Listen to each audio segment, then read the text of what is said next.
Bueno, vamos a continuar. Hace 8 días tuvimos, ¿por qué no venimos? No venimos el 2 de noviembre por las fiestas estas de los fieles difuntos. Vamos a continuar con este siglo XIX mexicano que lo tenemos que conocer un poco.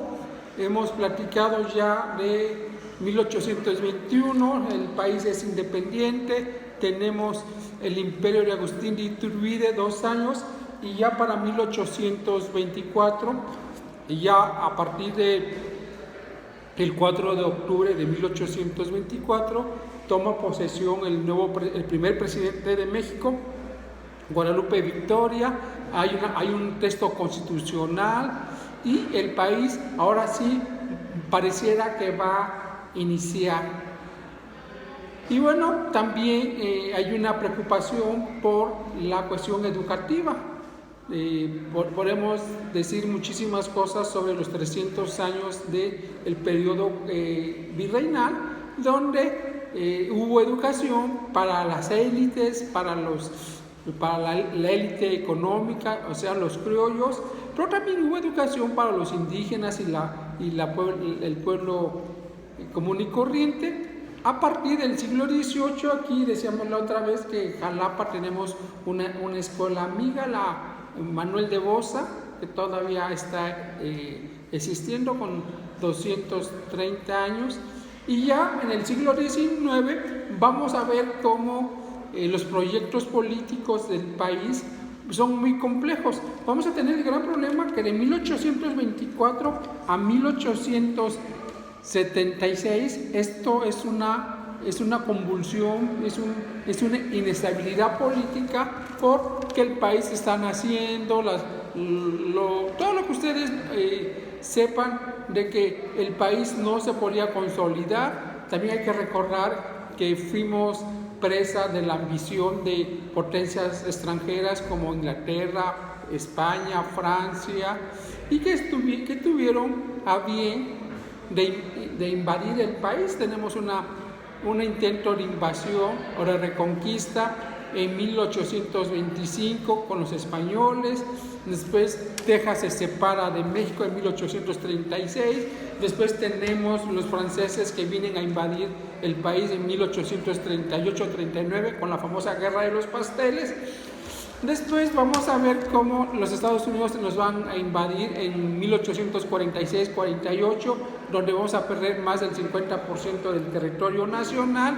Después vamos a tener la intervención francesa de 1862, de la famosa batalla del 5 de mayo, y más tarde vamos a tener la intervención del Segundo Imperio de Maximiliano de Habsburgo, 1864-67, los franceses. Entonces es un país inestable, es un país que no puede haber un proyecto de nación, y cada presidente intenta tener chispazos para la educación.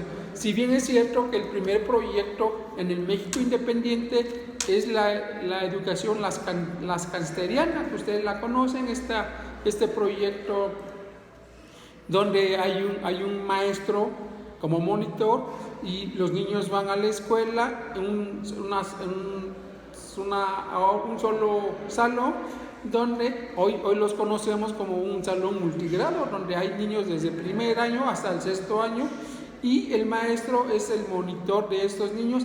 Pero hay una cosa muy interesante, que los alumnos más aventajados le van a dar clases a los alumnos que apenas inician, claro, siempre con la supervisión del maestro monitor. El país está naciendo, está de moda, y hay que recordar que solamente espacios como la Iglesia Católica Apostólica Romana tenía ahí algún control de la educación. Nuevamente la élite se va a educar, el ejército, pero el resto de la población no tenía la sensibilidad de tener cómo ir a la escuela.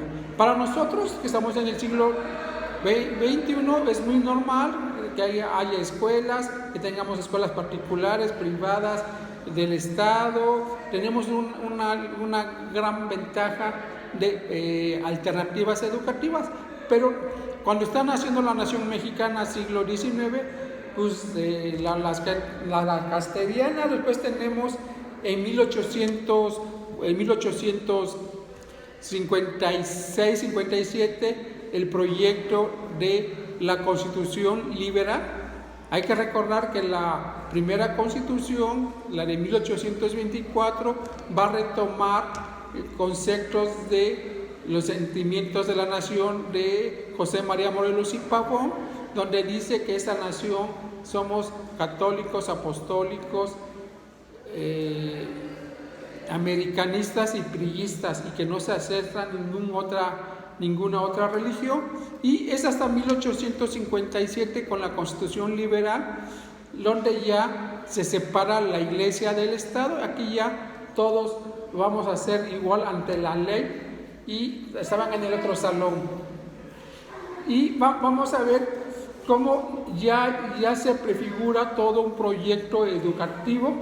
Estamos en este momento en Europa, está de moda el positivismo. Augusto Comte está triunfando en esa Europa del siglo XIX, y tenemos uno que otro mexicano como Gabino Barrera, que está en París, y que va a traer el positivismo a nuestro país.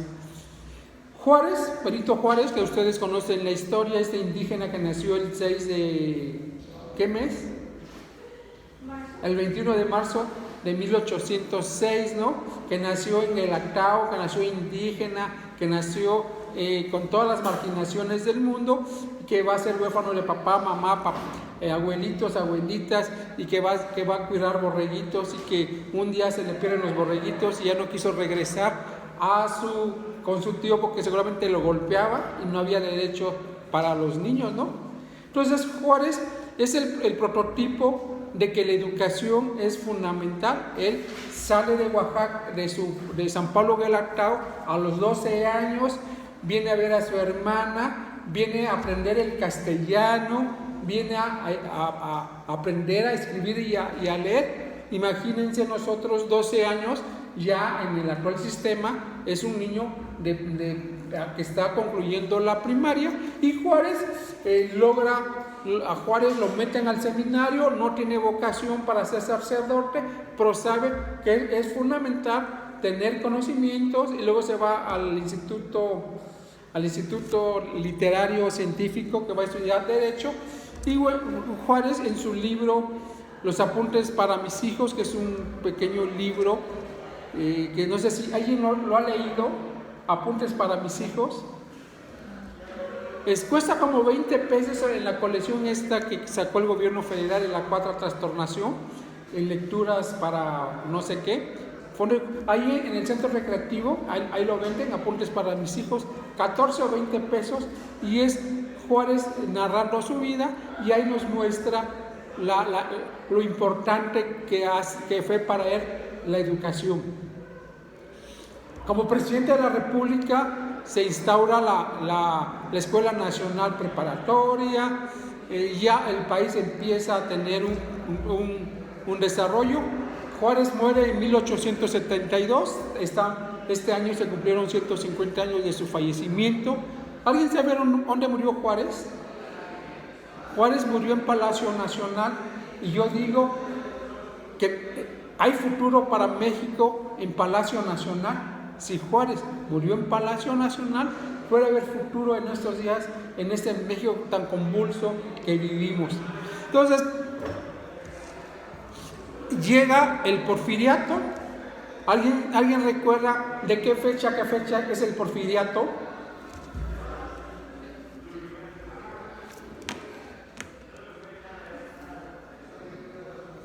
El Porfiriato se inicia en 1876 y va a terminar en 1911.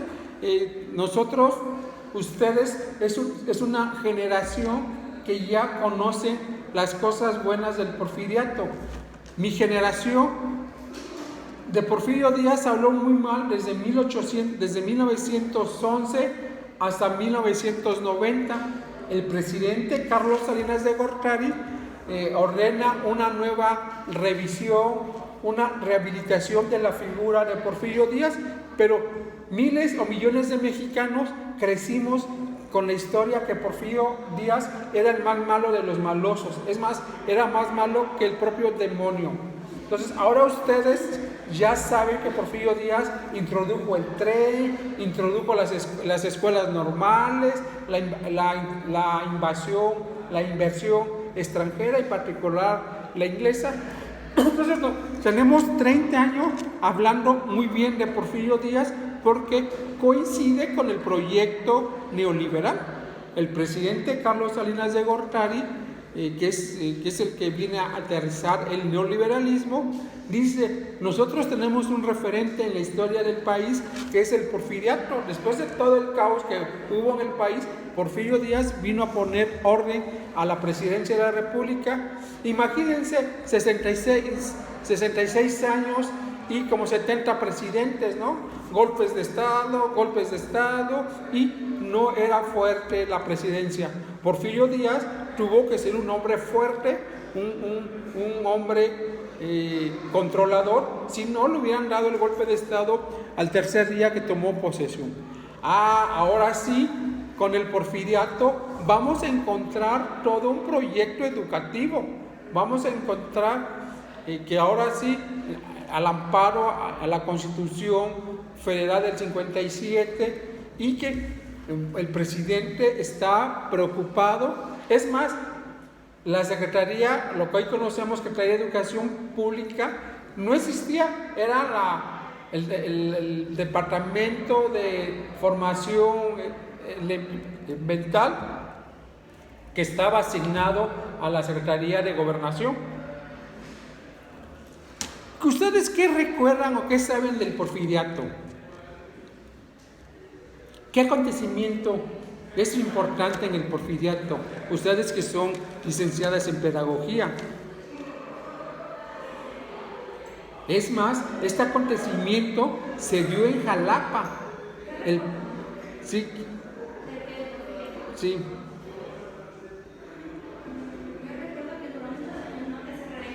Efectivamente. Entonces sí, efectivamente, y vean, Porfirio Díaz, él inicia su campaña política con sufragio efectivo, no reelección. Él no quería que Benito Juárez se siguiera reeligiendo, ni Sebastián Lerdo de Tejada. Pero ¿qué creen? Cuando gana, dice, pues de aquí soy, ¿no? Y se le olvidó el sufragio efectivo no reelección en 1888, quitó ese decreto, y Porfirio Díaz se va a reelegir como 6-7 veces, eran periodos de 4 años, los 2 últimos años fueron de 12 años, y como dice López Obrador, pues cambió de opinión. Si inicié con la no reelección, pues ahora que soy presidente, pues me voy a reelegir. Y bueno, aquí podíamos... Pero en el proyecto educativo hay una cosa fundamental en estos años, que se dan cuenta que es necesario impulsar, desarrollar la cohesión educativa, y se dan cuenta que no hay una institución propia para formar a los futuros maestros, y es cuando nace la escuela normal. La escuela normal va a venir a profesionalizar a todos aquellos que quieren ser maestros de primeras letras, y el 1 de diciembre de 1886 en Jalapa se funda la primera escuela normal. Imagínense una institución que va a formar a los futuros maestros de finales del siglo XIX. ¿Y cómo eran estos maestros? ¿Qué perfil tenían? Eran jovencitos de 12 años. Antiguamente la primaria se dividía en 2 partes: primaria baja, de primero a tercer año, donde el niño aprendía a leer y escribir y a sumar, y miles de niños en esa parte van a hacer la primaria baja. Sí continuaban al sexto año era la primaria alta. Entonces ya tenía mucha gente nomás tenía la primaria baja. Primero, segundo y tercero, leer, escribir, hacer multiplicaciones, restas y sumas, ¿no? Pero los que lograban tener la primaria alta, que ya álgebras y cosas más rebuscadas, estos son los primeros maestros. Tenías la primaria alta, podías acceder a tu espacio como normalista. Y durante 4 años formaban a los normalistas. Si salías de 12 años de la primaria alta, más 4 años, son 16 años, ¿no? ¿Ustedes cómo se verían como maestras a los 16 años? Imagínense toda esa generación de maestros de finales del siglo XX, unos niños. Hoy nosotros los vemos. Ustedes tienen como 17 años, más o menos, serían más o menos de... Ya estarían frente a grupo dando clases. Y bueno, hay mucho que decir en este periodo del porfiriato. Hay grandes luces, porque se dan cuenta que hay que alfabetizar este país, se dan cuenta que la gente está creciendo, en las haciendas, es el periodo del florecimiento de las haciendas, donde hay explotación, pero también hay haciendas donde el dueño da chance que los niños cursen la primaria baja, es decir, que tengan los primeros rudimentos para que aprendan a leer y escribir. Ya empieza la universidad, empiezan las carreras de jurisprudencia y medicina, son las más socorridas, las ingenierías. Y bueno, hay un acontecimiento que a mí siempre me fascina contarlo. Hay una mujer en la ciudad de Puebla que se anota como alumna de la carrera de medicina. Imagínense, 1880, la adolescente va y se inscribe y le dicen: tú no puedes estudiar medicina porque tú eres mujer. ¿Cómo? Tiene que intervenir el presidente Porfirio Díaz, la familia se indigna y van a ver a Porfirio Díaz, y a Porfirio Díaz autoriza que esta mujer sea la que curse medicina. Está en los primeros años de medicina y hay un problema. Tienen que cursar una materia que se llama anatomía y tiene que ir a ver al anfiteatro, tiene que trabajar con los cuerpos desnudos de los hombres, y las buenas conciencias dicen: no puedes.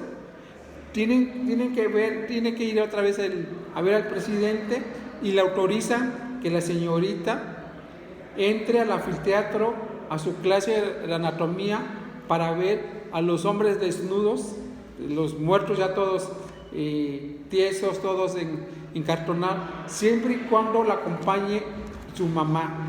Imagínense la mentalidad para Matilde Montoya. No sé si conocían la historia de Matilde Montoya. Entonces, para ustedes es normal ser estudiantes, es normal venir de pantalones, es normal muchísimas cosas, pero para llegar a este momento, el uso del pantalón colectivo para la mujer es a partir de 1968 con la revolución de los jóvenes, ¿no? Entonces vean cómo también todo va cambiando. Y bueno, la escuela normal, se abren las escuelas normales en el país, forman a las maestras. Yo no sé por qué la escuela normal está asociada al perfil femenino. Las primeras generaciones de egresados de la escuela normal, en su mayoría son mujeres. ¿Por qué, jóvenes compañeras, por qué las mujeres tienen ese perfil de ser docentes? ser las docentes.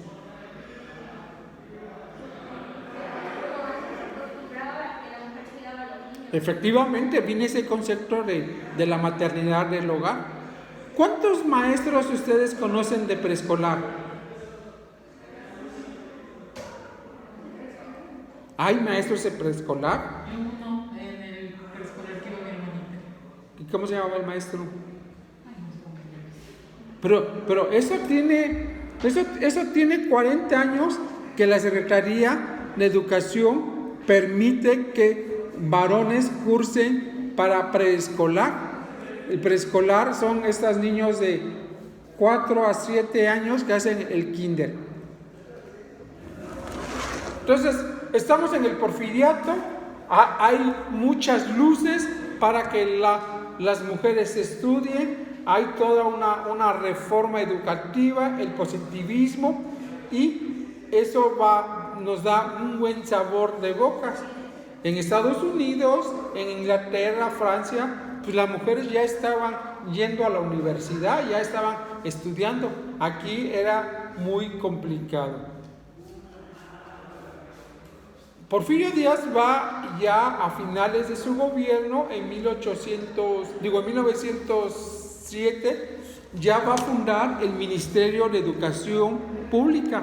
Ya hay un ministerio que se va a organizar, a encargar de diseñar todas las políticas públicas en relación a la educación, desde el preescolar hasta la universitaria. Es justamente en 1910, después del 15 de septiembre, que se va a inaugurar la Universidad Nacional de México. Esta Universidad Nacional, que es heredera de la Universidad Pontificia de México, esta universidad que se inauguró en 1535 y que era una universidad propiamente para los estudios religiosos. 1910 se inaugura la Universidad Nacional, y que con las carreras de leyes, medicinas, ingeniería y para de contar. Entonces, podremos decir que hay un avance educativo en el porfiriato. Ya tenemos la escuela normal, la universidad, se aperturan nuevos espacios educativos para la educación básica. ¿En qué año salió de la presidencia Porfirio Díaz? ¿En qué año renunció al cargo de presidente de la República? Renuncia en mayo de 1911. Ya estamos en plena Revolución Mexicana. 10 años va a haber Revolución Mexicana entre 1911 y 1921. Y bueno, en este año, en esa década perdida en lo económico, cultural y también en lo educativo, vamos a tener que se va a convocar al Congreso Constituyente de 1917. Desde febrero de 1916 hasta febrero del 17, los diputados constituyentes van a estar discutiendo el proyecto de nación a través de una nueva constitución. ¿Alguien sabe el nombre de algún diputado constitucionalista? Que los han convertido en calles, en avenidas, en escuelas.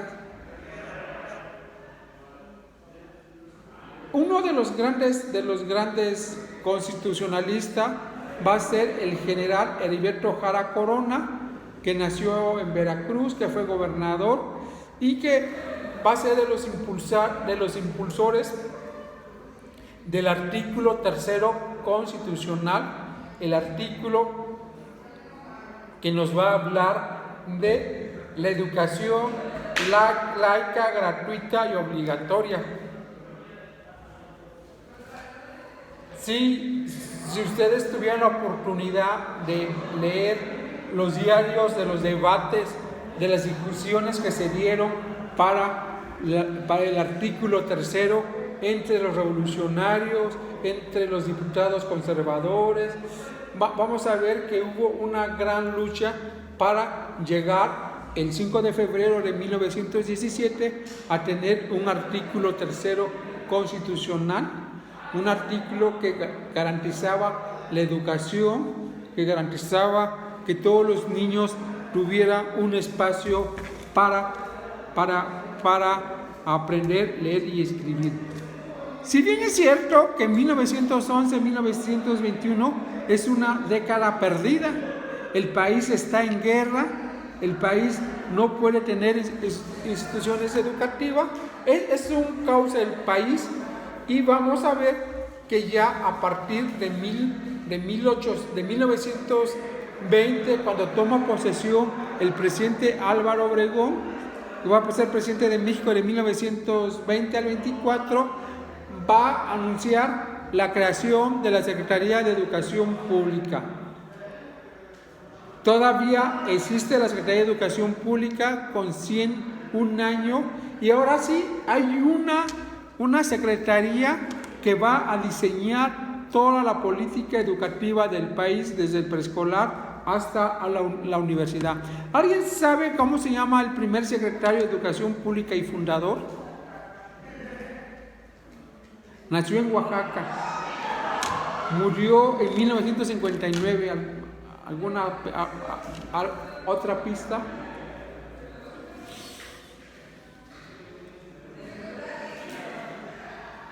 Un punto, un cuarto de punto, medio punto, nadie. José Vasconcelos es el primer secretario de Educación Pública. Y yo entiendo que ustedes no sepan de José Vasconcelos porque es de los hombres malditos que prohibió la Revolución Mexicana, los gobiernos. José Vasconcelos fue un personaje que a mí me gusta mucho su biografía. Nace en Oaxaca en 1883, viene a la Ciudad de México, estudia. Su papá es telegrafista y lo cambian a Ciudad del Norte, se lleva a la familia, y José Vasconcelos va a estudiar la primaria en Estados Unidos. Regresa a México y se viene a la Universidad Nacional, estudia en México filosofía, participa en el movimiento revolucionario y va a ser el secretario particular de Francisco I. Madero. Muy joven, que tenía 93, a los 20 y tantos años se convierte en el secretario particular del presidente Francisco I. Madero. Y bueno, después de la revolución contra Madero, él se convierte en académico, también fue rector de la UNAM, y el presidente Álvaro Obregón lo va a designar fundador de la Secretaría de Educación Pública, donde va a echar a andar toda la política educativa que se legisló en la Constitución del 17. Y bueno, ¿y por qué no lo quiere? ¿Por qué el gobierno no lo quiere? Porque José Vasconcelos creía que la presidencia la debía de manejar un civil y no un militar, y en 1929 fue candidato presidencial en contra del presidente Calles, y eso molestó mucho al presidente Calles, y ganó la presidencia, le hicieron fraude electoral a José Vasconcelos, y no como el que anda llorando que le hicieron fraude electoral en el 2006, ¿no? Aquí fue un fraude electoral orquestado desde el ejército mexicano y desde la presidencia de la República. Y a partir de 1929, José Vasconcelos cambia su vida, ve que cambiar el país en este país es una aventura muy arriesgada, y que se vuelve un crítico. ¿Y qué cree? El pecado más grande de José Vasconcelos se va a convertir en el editor de la revista nazi en México. Imagínense, está Adolfo Hitler llegando al poder, está poniendo todos sus tentáculos en el mundo para que conozcan el nacionalsocialismo, y tienen una revista en Timor que se publica en todos los idiomas, y la versión para México la va a coordinar nada menos que José Vasconcelos. Esto fue el acabose para la vida política de José Vasconcelos, un revolucionario como él. ¿Cómo era posible que tuviera empatía con Adolfo Hitler? Y todavía Adolfo Hitler no se presentaba como el malo de los malos. 1921 se crea la Secretaría de Educación Pública y hay un montón de estrategias para educar a este país. Se dan cuenta que el 99% de la población no sabía leer y escribir, y hay que hacer proyectos para que todos los mexicanos sepan leer y escribir, y crea un mecanismo que se llama misiones culturales. Cuando yo digo palabra misión cultural, ¿a ustedes a qué les suena? Misión cultural. ¿Qué conjugó ahí Vasconcelos con esa palabra? Misión cultural.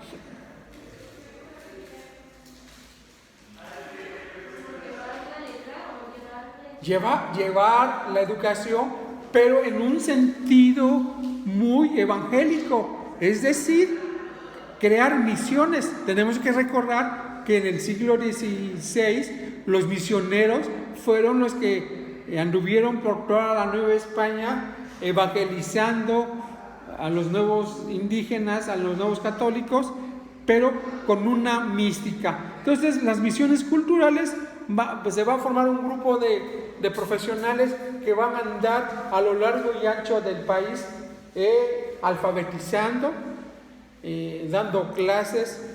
Y bueno, aquí hay otra cosa que a mí me fascina de José Vasconcelos. José Vasconcelos, yo no sé si a ustedes les llegó a su casa la cartilla moral de López Obrador. Una cartilla con principios evangélicos muy bonitos que López Obrador se sacó de la manga y mandó a mí. Hicieron millones para que en todos los hogares leyéramos la cartilla moral. A mucha gente le llegó, mucha gente criticó que o era presidente o era el pastor de su iglesia.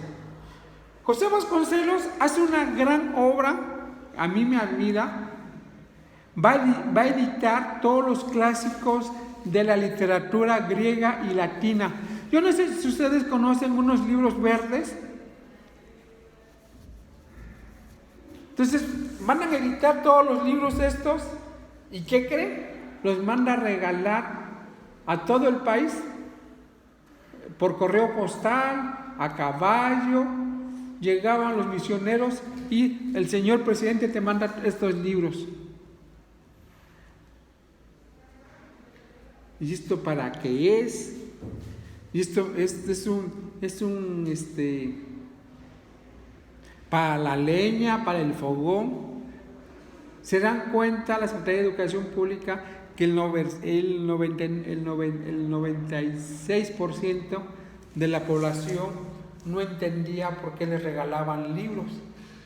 Claro que no iban a entender porque era una población analfabeta. Imagínense que a la gente analfabeta en la sierra le llega su paquete de libros. ¿Y esto para qué es? Ha de ser para el fogón, ¿no? Ya tengo combustible.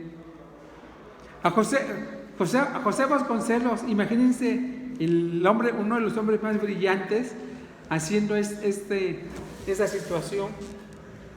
Claro, le faltó el diagnóstico, ¿no? A ver, ¿cuál es el diagnóstico de la educación en México? A ver, ¿cuántos saben leer y escribir?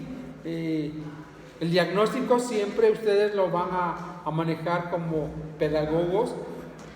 Un diagnóstico te da cierta información, aunque no es toda, pero ya no vas a llegar a hacer errores como lo que hizo José Vasconcelos. Y fíjense que José Vasconcelos no es el único que hizo un error como este. Ustedes saben que el Che Guevara, ¿se ubican al Che Guevara? Fue el primer ministro de comercio de la Revolución Cubana en 1959. Para 1961, que Cuba se declara socialista, él va a viajar a la Unión Soviética, y en la Unión Soviética los rusos le van a vender a los cubanos máquinas para barrer nieve. Suena chiste, ¿no? Hasta el día de hoy, en La Habana, en Santiago de Cuba, no ha caído una gota de nieve. Pero eso sí, el Che Guevara compró las máquinas para barrer nieve. Y lo mismo le pasó a Vasconcelos. Libros para todos los mexicanos. Oiga, mi jefe, pero no saben leer. Entonces vamos a tener, como ya lo vimos en Educación para Adultos, una campaña para alfabetizar, ¿no? Una campaña para que los mexicanos sepan leer y escribir. Perdón que me haya quitado los zapatos, pero están muy mojados mis pies.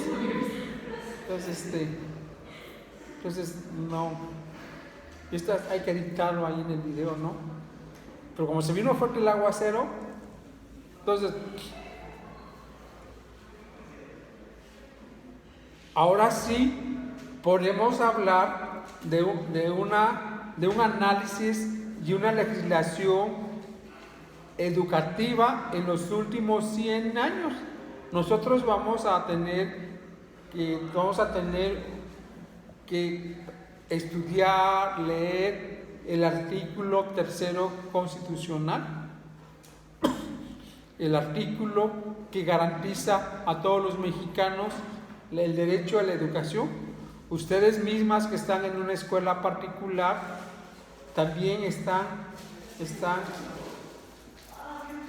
cachitos, porque son facturas, que no quede huella, no vayan a ser que o quemarlos. ¿Saben que al líder comunista de Sendero Luminoso en Perú, tuvieron años y años investigándolo, lograron ubicar su casa? ¿Y saben cómo lograron llegar a su casa? A través de la basura. Sacaba la basura, ya lo estaban vigilando, y ya el camión sabía que ese bote, alguien estaba vigilando cuál es el bote toda la basura, estos papelitos que los fueron desplegando, y ya cuando tuvieron en el mapa, ya llegó el ejército a la casa, al departamento, al piso, donde estaba este guerrillero escondido por décadas, ¿no? Entonces vean un detalle de esto. Pero bueno, volvamos a José Vasconcelos, a la Secretaría de Educación Pública. De 1924 al 2022 han pasado, creo que 20 y tantos presidentes de la República. Voy a recordarlo, a ver si mi memoria lo permite. Álvaro Obregón, Plutarco Elías Calles, Emilio Portegil, Abelardo Ortiz Rubio, Abelardo Rodríguez, Lázaro Cárdenas, Manuel Ávila Camacho, Miguel Alemán,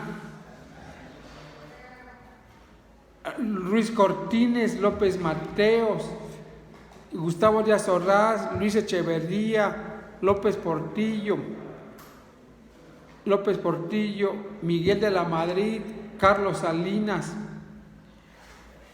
Cedillo, Vicente Fox, Felipe Calderón, Enrique Peña Nieto y López Obrador.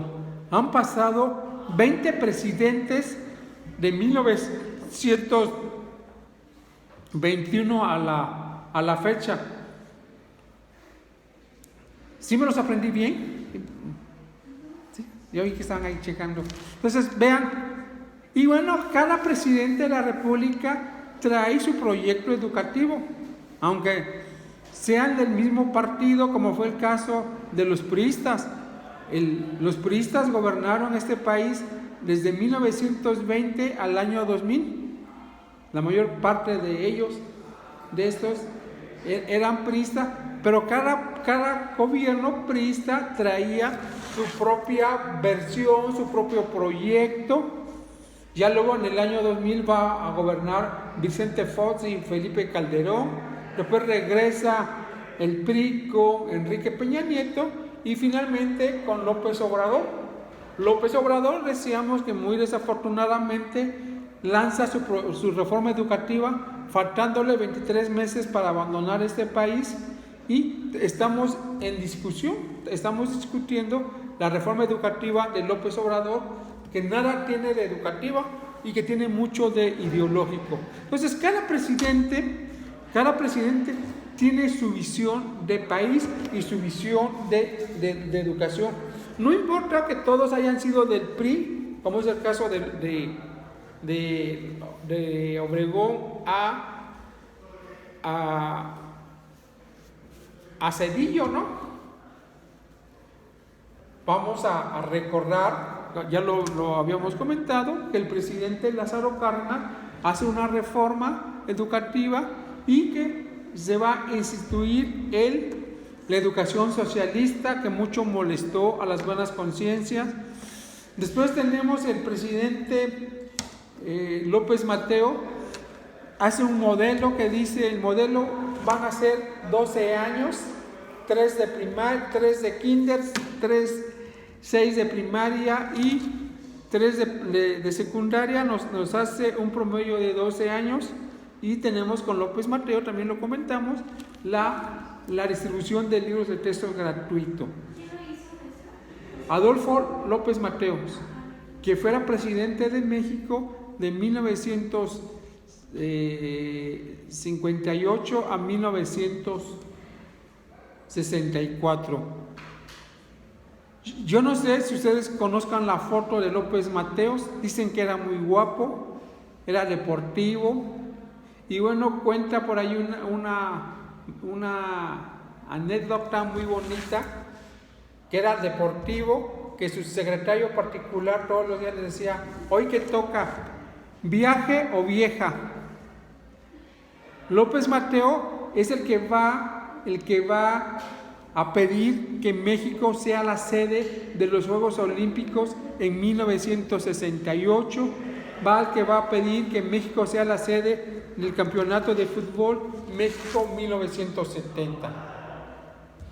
Después tenemos la reforma educativa de Luis Echeverría, 1974.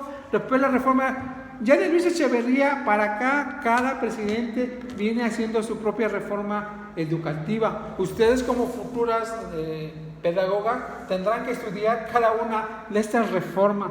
Cada presidente trae su reforma. Muchas de esas reformas educativas obedecen a la cuestión internacional, al Banco Mundial, ¿no? Al Banco Mundial, al banco que yo no sé si ustedes como niñas de la escuela primaria hicieron los exámenes estos que se hacían para evaluar los conocimientos en matemáticas y en español.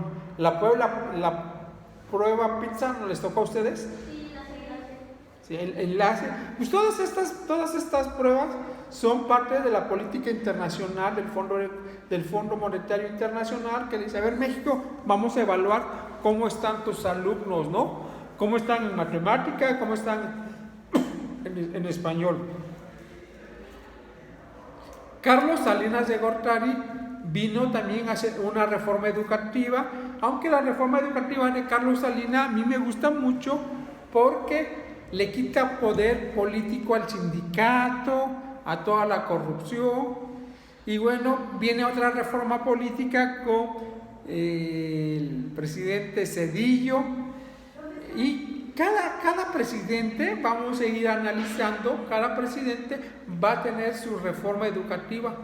Hoy, lamentablemente, el presidente López Obrador manda una reforma educativa muy agresiva, una reforma agresiva porque quiere someter al sindicato a los caprichos del presidente.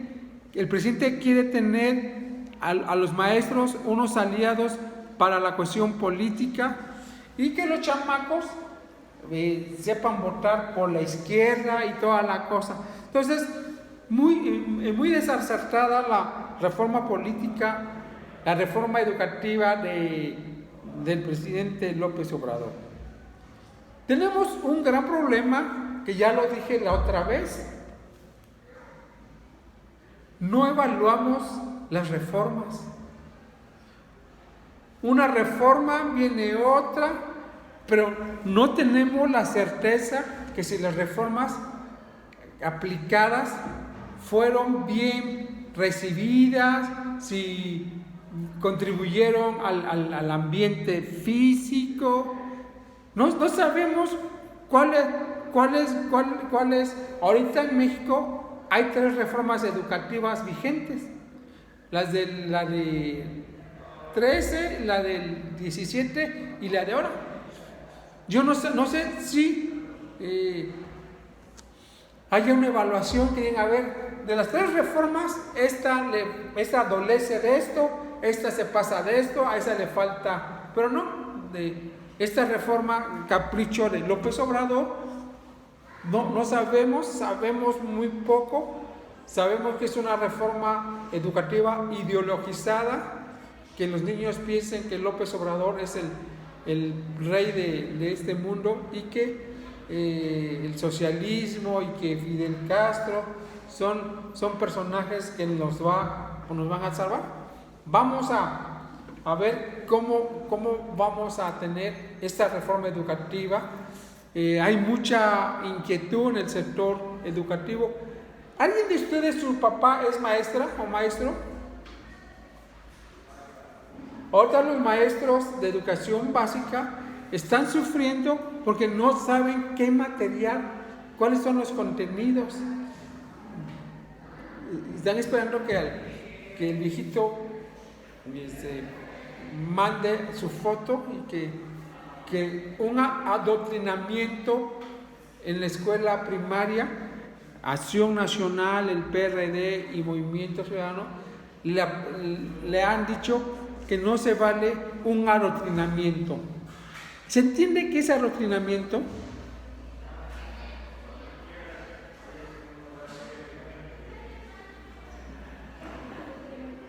¿Cómo? Sí.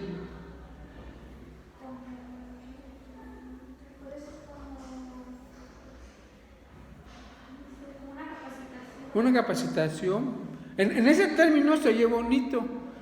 ¿Cuántos de ustedes, con todo el respeto que me merecen y apelando a la Declaración de Derechos Humanos y a la Constitución y al IBAI, cuántos de ustedes son católicas? Todos estamos en el ámbito. Entonces, ¿cuántos de ustedes hicieron la primera comunión? ¿Y cómo les decían en la casa? Vete a la doctrina, ¿no? Porque te iban a adoctrinar. Ahí te decían cuántos dioses hay, y ahí te decían que si te portabas mal, te ibas a ir al infierno, y que si te portabas bien, te ibas a ir al cielo, y que tenías que ser obediente a tu papá y a tu mamá, y que no te tenías que robar los vueltos, y que tenías que soportar el hermanito. Ahí te adoctrinaban muy bonito.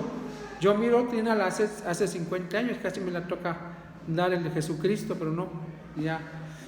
Entonces, ahora lo que se está viendo, Acción Nacional, Movimiento Ciudadano, gente independiente que los está acusando de conservadores, están diciendo, este es un adoctrinamiento, no es una reforma. Lo poco que se sabe, dicen, no, el Señor quiere adoctrinar. que en la mañana, en lugar de cantar el himno a Veracruz, se cante las canciones de Chicoche, alabando a López Obrador. Entonces, esto estamos en el riesgo de que el presidente nos mande una canción y que todo lo que diga el presidente no se le cuestione. Todas las ideas son casi una proyección divina, y a esto se le llama adoctrinamiento. ¿Cuántas de ustedes aman a Benito Juárez?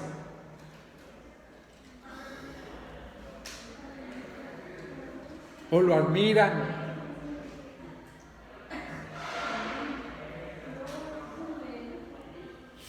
El Estado mexicano ha hecho un culto de Benito Juárez, y en la primaria te enseñaban todas las biografías, las canciones, los poemas dedicados a Benito Juárez. Qué bueno que a ustedes ya no les tocó este culto al presidente Benito Juárez. A mí me cae bien Benito Juárez por el niño que salió de la selva y hizo algo, ¿no? Me cae mal el Benito Juárez que no hizo nada por sus paisanos.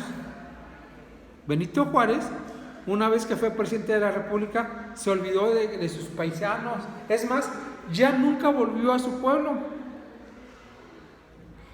Se le olvidó su lengua, ¿no?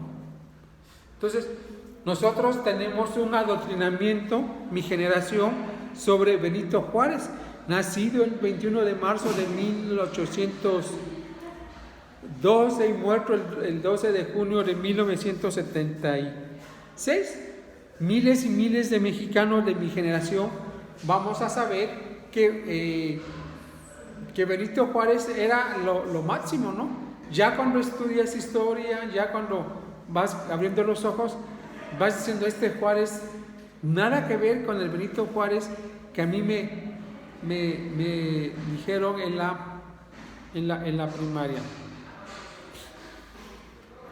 Entonces, dicen que es un adoctrinamiento la reforma educativa del presidente López Obrador. Y yo sí le doy la razón, porque siempre que había una reforma, lo primero que hacía el gobierno, hacer el librito, ¿no? Este es el librito, es el proyecto de reforma, y aquí viene el plan de estudio, la currícula, lo que se va a modificar, todo esto, y hoy no lo han hecho. Hoy dijera Vicente Fox, la Secretaría de Educación Pública la tiene una señora, una delincuente electoral, alguien que nada que ver con la educación, pero como es fiel al régimen, por eso lo hacen Secretaría de Educación.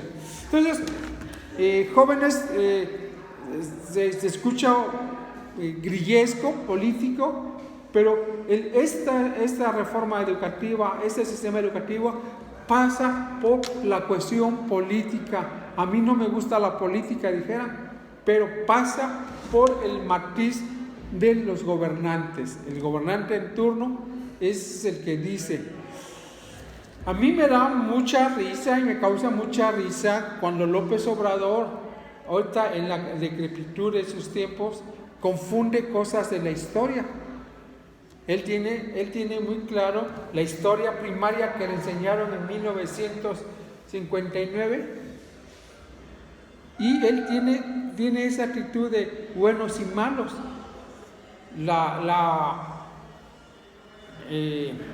López Obrador en una mañanera confundió a la esposa de Porfirio Díaz con la esposa de Benito Juárez.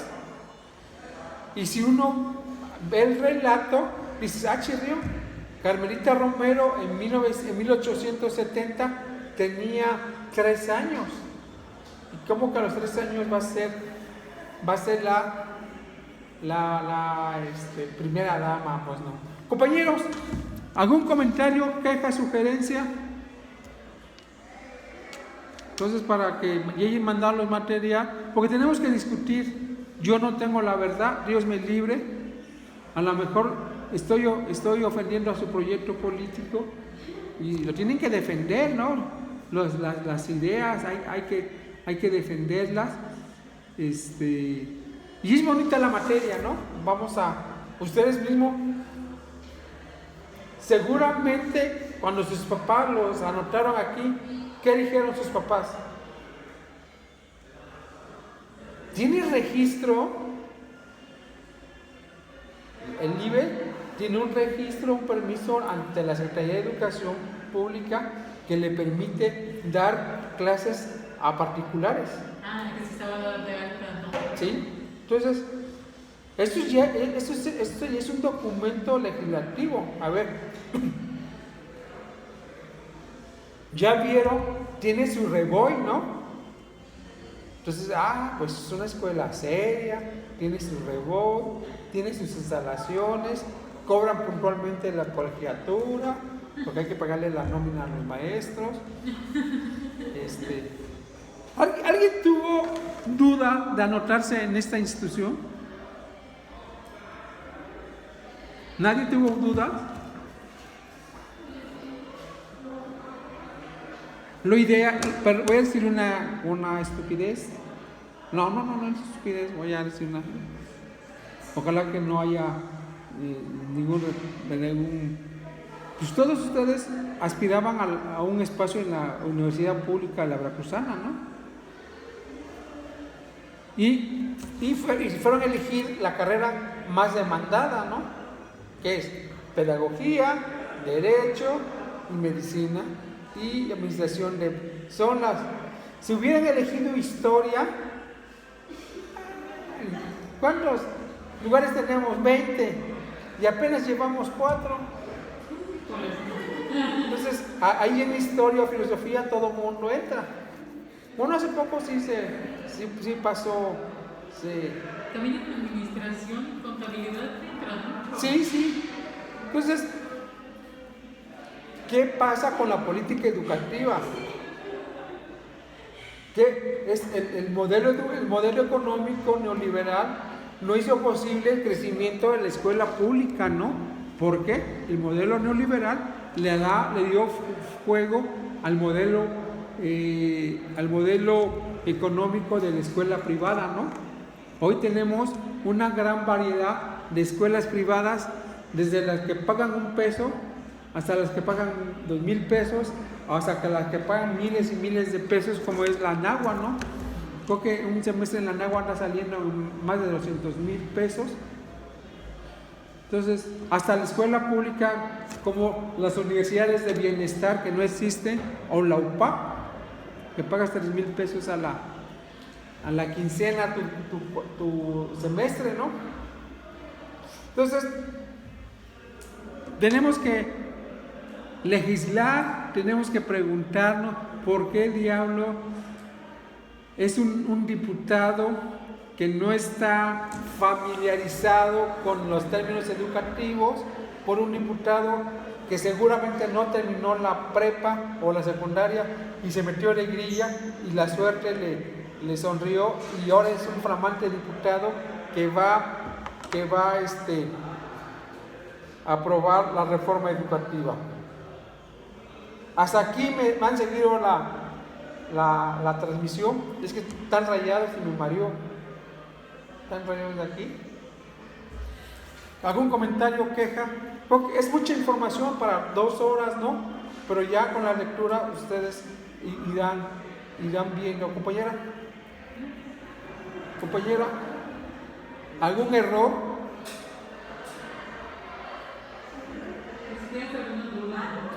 Sí, porque yo soy ser humano, como dice la filósofa Guadalupe L'Alessio, feliz, infeliz, realista, soñador y todas esas cosas.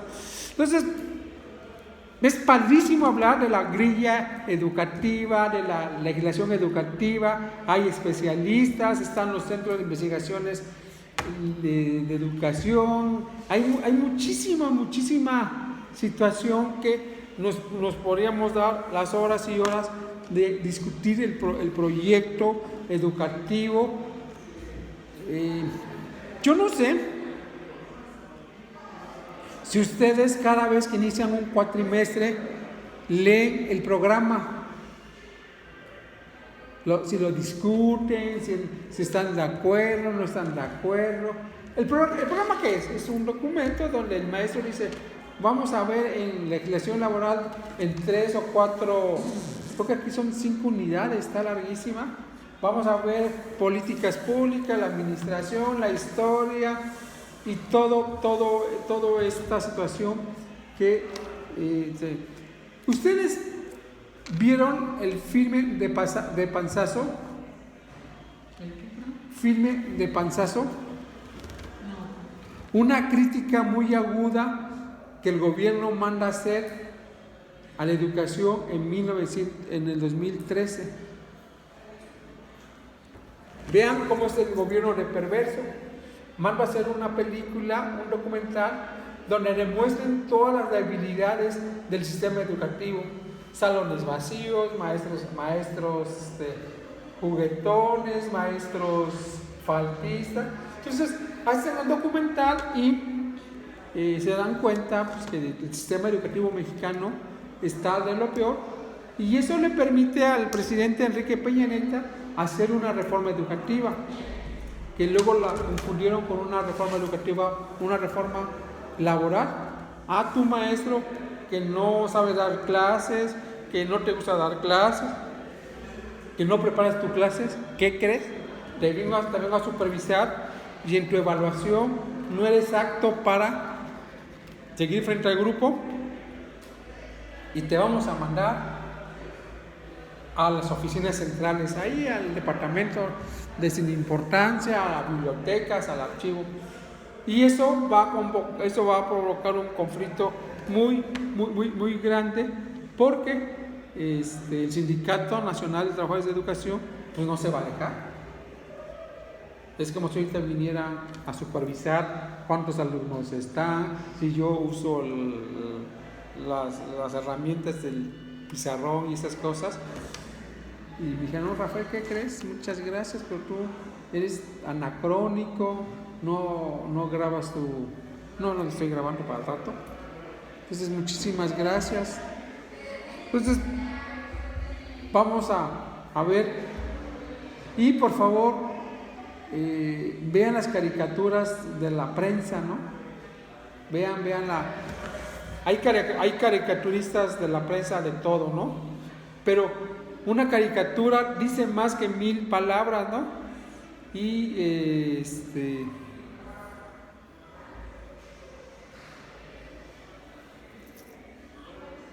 bueno, ¿y ustedes por qué van a estudiar pedagogía? Ya lo respondieron, ¿no? ¿O todavía no? Sí, profe, no, lo pregunto en línea. Ok, entonces ya tienen claro.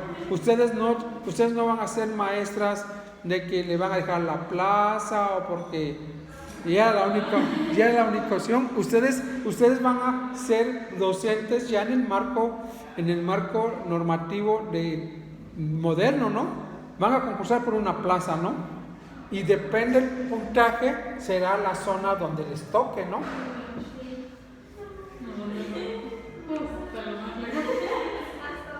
Aunque yo tengo una amiga que es doctora es doctora en biología, concursó, ganó el primer lugar en la Secretaría de Educación de Veracruz, y es el día que no le han dado su plaza. ¿Y eso por qué? Porque está bien. Ella dice, bueno, pues yo soy la primera de miles en primer lugar, y no le han dado la plaza. Logró ser su secretaria del medio ambiente ahorita, pero la señora sigue esperando su plaza, que no salió. Entonces, vamos a... ¿son 2:30 o...? 2:18. Entonces, nos vamos a las 2:30. Vamos a porque estoy bien mojado De todo. sí, y ya me quiero quitar la ropa porque no quiero que me dé nada de gripa, no ya. Entonces, artículo 3 constitucional, lo vamos a trabajar, lo vamos a ver la evolución en estos años, en más de 100 años, cómo se ha ido modificando el artículo 3, cómo cada gobierno modifica el artículo 3. Lo esencial del artículo 3, ¿cuál es? Educación gratuita para todos, laica y obligatoria. Pero hay un pequeño problema. Dice educación básica. ¿Y qué entendemos por educación básica el día de hoy?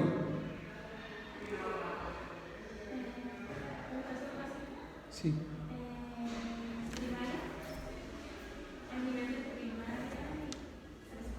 Preescolar y secundaria. Preescolar tiene poco que se incluyó al artículo 3. Entonces, la educación básica en el Estado mexicano es preescolar, primaria y secundaria. Y eso nos da 12 años de vida. El niño entra a los 4 años y a los 16 años ya va a pasar, a los 15 años ya va a pasar al bachillerato. ¿Alguien recuerda estos 12 años cómo ha sido de su vida? ¿Cómo fue su kinder, su primaria y su secundaria?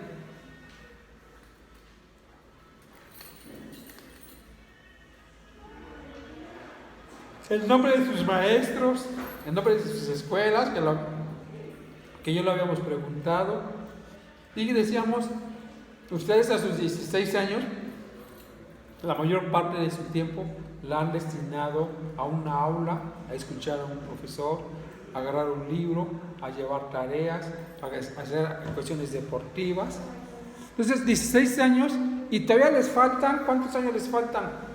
¿4? 1. Entonces, ya el año que entra ya estarán listas para invitarme a la graduación, al baile y van a ver que se les va a ir muy rápido este año. Ya están en el servicio social, ¿no? Yo cuando quise ponerme en serio a estudiar en mi facultad de historia, ya era el 8º semestre. ¿Cómo que ya me voy? ¿Cómo? Sí, es el último semestre. Fui a todos los congresos, a todas las presentaciones, a todos los bailes. Yo decía, me dijeron que hay que divertirse, o sea, falté a muchas clases, pero como el examen a título te costaba 1.50, pues decía, por 1.50 me doy la vida loco, lo contesto, y de ahí maestros decían, no, dice, el 10 es para mí, ¿no? Si sacas 10, olvídate, el 10 es para mí, ¿no? Entonces, aquí también tendríamos que reflexionar qué educación de futuro queremos.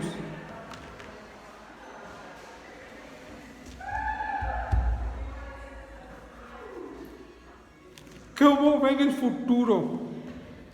Sin aulas, ya todo electrónico, ya.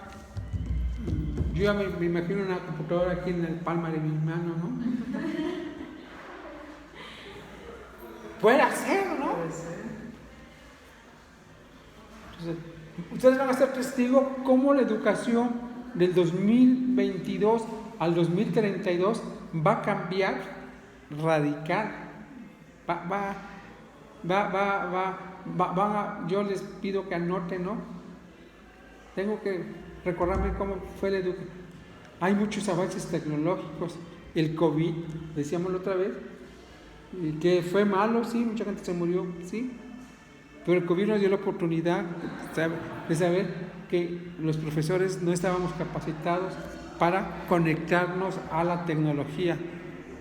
Yo les digo siempre a mis alumnos, yo sabía de las redes sociales porque yo las agarro para chismear. Pues ya cuando me aventaron al cursos en líneas, estaba yo pariendo cuates, ¿no? Muchos maestros se jubilaron porque no tuvieron el valor de yo no sé qué hago, pero siempre tengo problemas para conectarme. Entonces mejor los alumnos van a ver el video, está en la plataforma, y ahí que discutan. Entonces, en 20 años, ¿cómo será la educación? No la sabemos. En 30 años, en 50 años, van a estar bien jovencitas en 50 años, van a tener que 70 años, ¿no? Bueno, sí. Sí. Si se llega. Yo en 50 años voy a tener 107 años, quién sabe si de viva, ¿no? Es más seguro que no, pero si Dios es poderoso y Alá su profeta, ¿quién quite de que? Como decía un programa de televisión, se vale soñar. A lo mejor en 100 años ya no exista el concepto de aula. Ese es un concepto muy antiguo, el aula, ¿no? Un espacio físico, terreno, salones, baños generales, áreas para jugar. Este concepto pasarán 100 años y seguramente seguirá vigente. A lo mejor serán salones con calefacción, salones con muy diferente a los que hoy tenemos. Compañeras, ¿algo más? Platiquen, pregunten, porque si no me la voy a creer y no. Los estudiadores somos hombres débiles. Yo no estoy. Les quiero recomendar, no sé en qué plataforma es, pero no es en Netflix, una serie que se llama Extraño Enemigo. Extraño Enemigo es una serie que relata el conflicto de los estudiantes universitarios de 1968. La plataforma, ¿cómo es? Privado. Privade. Yo lo vi ayer en la casa de Verónica y no me acuerdo cómo le puso, ¿no? Yo mi televisión nomás tiene 4 canales, ¿no? No me da para megacable ni. Pero ya la serie de Extraños Enemigos pone el conflicto del estudiantado universitario. Hoy nosotros también estamos en crisis. Está en crisis la universidad porque no nos hemos puesto de acuerdo los universitarios. Porque es muy diferente ser universitario de la UB a ser universitario del Instituto Tecnológico de Monterrey o del Instituto Veracruzano de Educación Superior, IBES, o de la UPA. Ser universitario de la UPA para mí ha sido una cosa muy agradable. ¿Ustedes se sienten orgullosas de ser universitarias? ¿Se sienten lince? Y bueno, hay que aprovechar esa etapa de la vida, porque después viene el trabajo, ¿no? Después vienen los hijos, después viene la jubilación. Entonces, aprovechen esta etapa de educación, aprovechen esa etapa. Y bueno, nos vemos el miércoles. Por favor, a sus compañeros que no están en línea, y yo ahorita llegando a mi casa subo el video para que sea reproducido en la plataforma Moodle. Sí. Ok. Entonces, ¿cómo? Sí,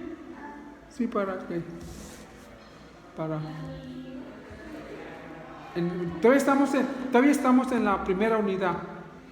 Todavía estamos en esa parte histórica, que es la más bonita, la del rollo, la de criticar a los gobiernos que no hicieron bien las cosas, estos gobiernos que reforma tras reforma y que dicen que representar a los intereses de la nación Y que hoy la reforma de López Obrador, ellos dicen que hicieron asambleas. Y yo le pregunto al magisterio veracruzano, y nadie fue a ninguna asamblea. Saber, antes hacían coloquios y se invitaban y se gastaba mucho dinero y iban los sindicatos, los maestros independientes y se llevaba una ponencia y se sumaba al proyecto. Ahora, con el actual gobierno, dicen que no, que ellos ya hicieron la tarea. Compañeras, que tengan muy buenas tardes y nos vemos.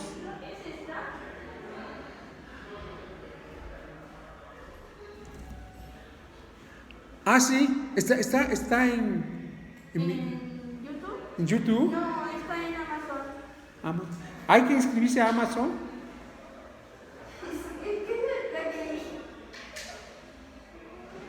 ¿La de Luis Echeverría? Sí. Ah, sí.